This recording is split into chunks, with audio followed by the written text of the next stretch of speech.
Forecast with meteorologist Jackson Chastain starts now.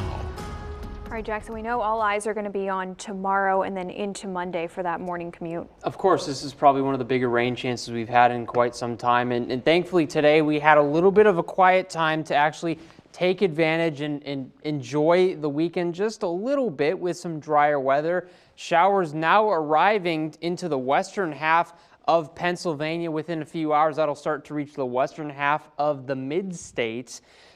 Temperatures were relatively mild today, or relatively subdued, I might add, thanks to the fact that we had some easterly winds that brought in cloud cover to the region.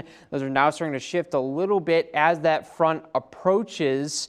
This cold front, it's going to drop things down heading into next week. That's not the highlight of what we're going to see over the next 24 to 48 hours. What it is going to happen starting closer to sunrise is scattered shower activity starting to broaden up and steady out throughout the remainder of the day. And as you get through this Sunday, the rain chances do not subside. It's going to be relatively steady throughout the afternoon into the evening.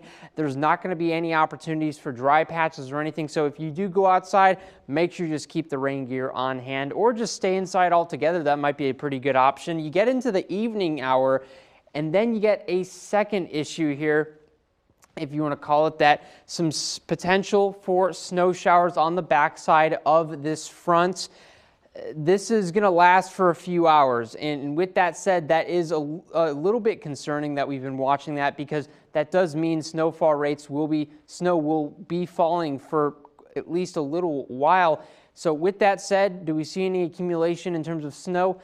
Maybe. The models have been trending that way over the past few hours. I would still expect accumulations to be light. However, in terms of the rain, we are expecting in excess of 2 inches in many places across the mid-state. So that will be a good thing right there. We do need the rain. The National Weather Service has actually issued a flood watch for the eastern half of this viewing area. That is for low-lying areas and places where there's very, very poor drainage outside. So we'll be keeping track of that for you.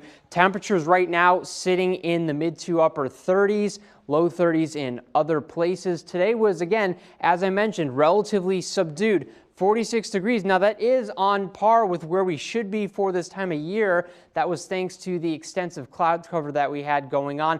Temperatures also remaining in the 40s, actually going to increase as you get later on. You're going to get a little bit of compressional warming ahead of that front. That's going to pop us up to the 50s ahead of that cold front and as that rain starts to move on in. So overall, dry the rest of the week, but an interesting next few days coming up ahead. Taylor?